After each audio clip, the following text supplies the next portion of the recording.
Hallo, mein lieber Wassermann und natürlich auch ein Hallo an alle anderen, die eingeschaltet haben. Lieber Wassermann, ich hoffe, euch geht es allen gut. Wir schauen uns heute deinen Monat Mai an, 2025. Kann es fast nicht glauben, wir haben schon Mai. Ich weiß nicht, wie es euch geht, aber ich habe das Gefühl, Januar und Februar waren so zäh und gingen irgendwie langsam vorbei und März und April sind einfach nur so davon gesaust. Ja, haben wir schon Mai. Lieber Wassermann, wir schauen uns dein Hauptthema im Mai an und die Herausforderungen. Welche Hindernisse könnten auf dich zukommen? Wo darfst du hinschauen? Lieber Wassermann, wie immer, denk daran, das ist eine allgemeine Legung, das heißt, nicht jede Botschaft wird wahrscheinlich für dich sein, ist auch völlig in Ordnung.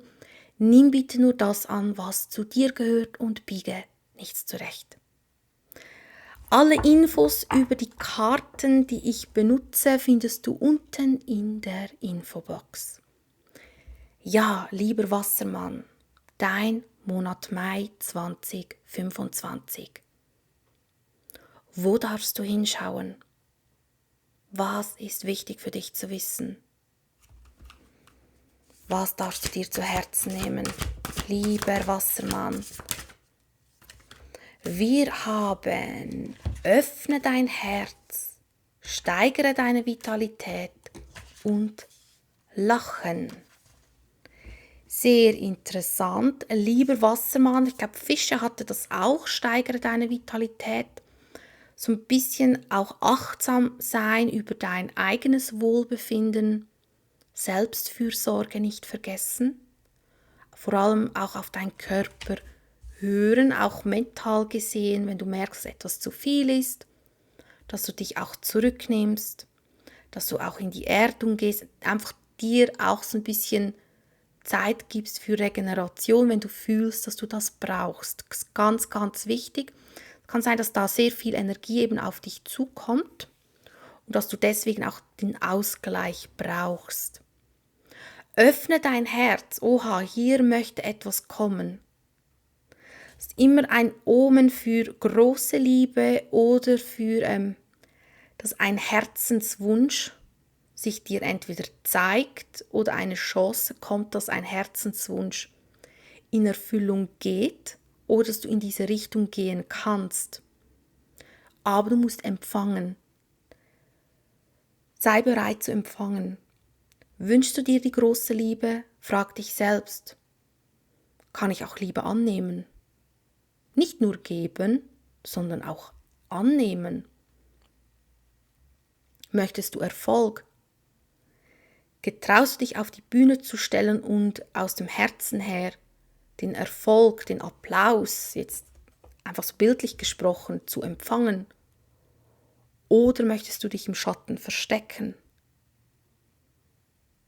Die Karten möchte dich auch dazu, also einfach daran erinnern, dass du vielleicht mehr Freude an deinem Weg haben darfst, an was auch immer gerade dein Thema ist, dass du es vielleicht mehr genießen sollst, den Weg mehr genießen sollst. Weil manchmal sind wir so starr auf das Ziel fokussiert, dass wir vergessen, den Weg zu genießen. Und der Weg ist eigentlich das Ziel. Der Weg bringt uns Erfahrungen und Erkenntnisse und das ist ja unsere Aufgabe hier auf der Erde. Genieße auch mehr dein Leben. Also nicht nur ins Tun und Machen und Schaffen gehen, sondern auch genießen. Schauen wir mal, was ist denn dein Hauptthema, lieber Wassermann? Welches Hauptthema begleitet dich ganz stark? Die Sonne. Die Sonne als Hauptthema. Monat Mai. Ui, das Glück ist auf deiner Seite, lieber Wassermann. Hier liegt das Glück. Das Glück kreuzt deinen Weg, aber es wird dir nicht einfach so vor die Füße gelegt. Du musst dich schon bücken und das Glück annehmen. Erkenne das Glück, Fokus auf das Schöne, ganz, ganz wichtig. Hier kommt auch eine tiefe Klarheit. Eventuell könnte noch das Thema Kinder kommen, muss nicht sein, nicht bei allen. Aber ich sehe hier, es verzieht sich wie eine Art Schatten oder eine Dunkelheit verzieht sich. Es kommt die Klarheit und auch so ein bisschen diese Schöpferenergie. Vielleicht kann es sein, dass du Bock hast, etwas zu kreieren oder etwas anzugehen. So richtig dieses Summer-Feeling. Aber das Glück ist auf deiner Seite sehr schön. Ja, die Herrscherin, eventuell Thema Vaterschaft, Mutterschaft, könnte hier ein Thema sein. Da sehe ich den Mai auch ein guter Monat für diese Themen. Da fließt etwas, sehe ich. Falls du nicht das Thema Kinder hast, sehe ich hier einfach, dass etwas entstehen könnte im Mai. Schauen wir mal, warum die Sonne. Ja, etwas ist am Entstehen. Und ich glaube, du siehst jetzt schon irgendein Resultat oder vielleicht bekommst du auch ein Gefühl dafür. Irgendeine Bestätigung oder eine Klarheit, aber das Glück ist da. Irgendetwas zahlt sich aus, habe ich das Gefühl im Mai. Aber wenn du es annimmst oder wenn du einfach faul bist und auf dem Sofa chillst, passiert nichts. Das ich gesagt habe. Schon die Initiative ergreifen und erkennen, wo ist das Glück zu Hause. Aber es zeigt sich dir ganz stark. Aber schauen wir mal, was ist die Herausforderung? Was hindert dich denn daran, das Glück zu ergreifen? Was hindert dich daran? Was hindert dich daran, das Glück zu ergreifen?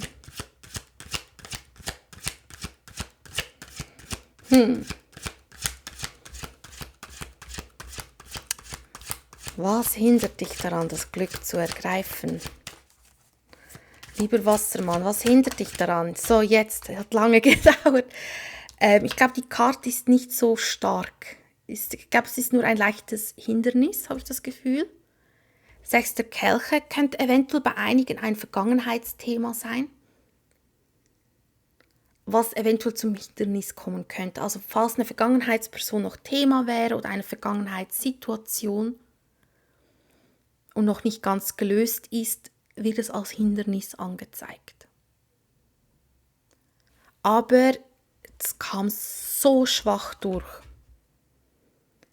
Ganz, ganz schwach. Also ich glaube, bei den wenigsten hat das einen Einfluss.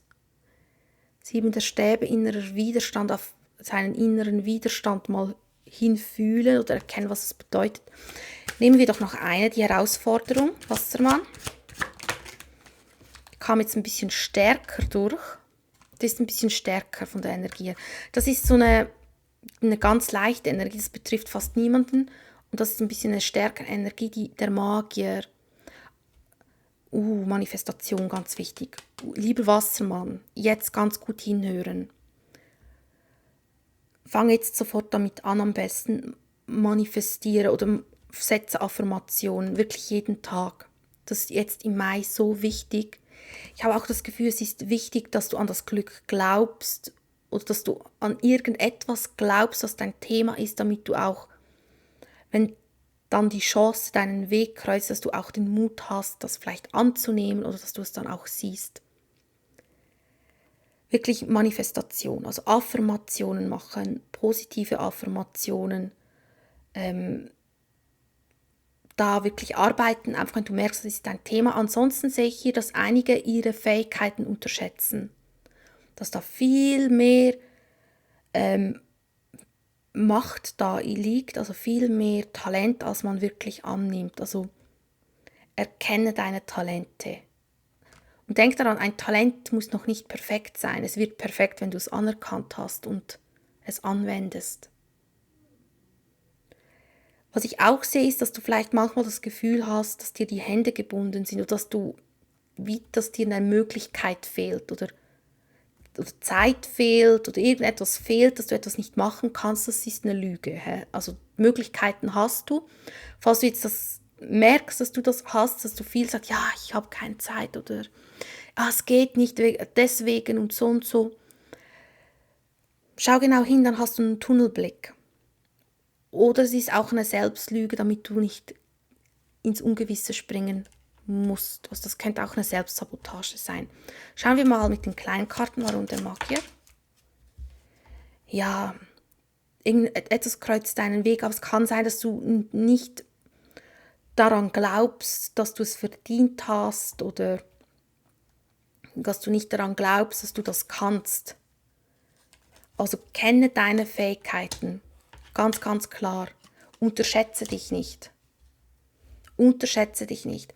Bei anderen, falls das Thema Liebe ist und eben eine Vergangenheitssituation oder Person Thema ist, könnte hier ein Gespräch kommen. Aber das Gespräch wird als Hindernis angezeigt. Das heißt, da braucht es ganz viel Ehrlichkeit. Da ein bisschen Acht geben, dass du nicht das sagst, was dein Gegenüber hören möchte, sondern wirklich das sagst, was du fühlst. Hab keine Angst bezüglich Konsequenzen, weil sei da ehrlich. Ganz, ganz wichtig. Und gib auch dem Raum von deinem Gegenüber, dass auch dein Gegenüber ehrlich sein kann. Einfach, falls das ein Thema ist. Schauen wir mal, was kommt sonst noch auf dich zu, Wassermann? 4 der Stäbe. Oh, 4 der Stäbe. Also ich sehe bei einigen Familiengründungen, nicht bei allen, aber 7 der Stäbe. Der Eremit. 4 der Schwerter, eben diese Ruhepause liegt schon noch da, so ab und zu Rückzug dir gönnen, unbedingt, ganz, ganz stark. Also ist sehr, sehr wichtig. Wir haben 4 der Stäbe, 7 der Stäbe und der Eremit, also ich sehe, dass hier was Form annimmt, also hier nimmt was Form an. Entweder eine Verbindung oder ein Projekt oder ein Ziel, aber ich sehe auch mit 7 der Stäbe, dass hier ab und zu vielleicht ein Widerstand kommen könnte. Schauen gleich noch rein, warum dieser Widerstand. Also falls du das Thema Beruf hast, sehe ich, dass hier was Form annimmt. Vielleicht ein neues Projekt oder vielleicht bekommst du mehr Sicherheit in etwas, was neu ist für dich. Oh, die Hohepriesterin. Spiritualität bekommt mehr Form. Vielleicht eine spirituelle Fähigkeit bekommt mehr Form, falls das dein Thema ist. Etwas, was du aus dem Inneren her tust, aus der Seele her angehst, bekommt Form. Es könnte auch um eine Seelenverbindung gehen, was gehen muss, nicht kann, was mehr Form bekommt. 7 der Stäbe, warum dieser Konflikt?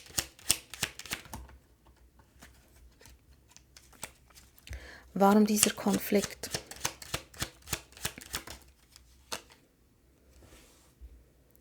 Ritter der Kelch eben schon wieder. Das ist wie diese 4 der Kelche. Etwas kommt, kreuzt, Ass der Kelche.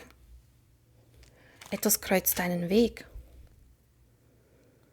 Etwas Großes und Gigantisches kreuzt deinen Weg.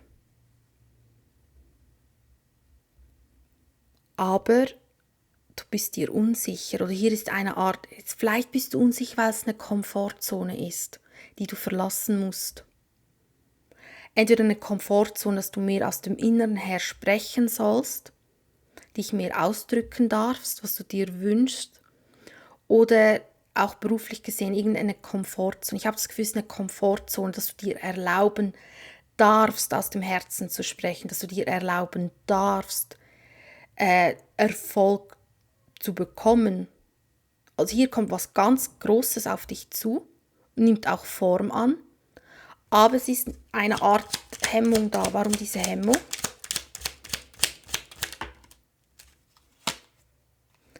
Hast du das Gefühl, es ist noch zu wenig stabil?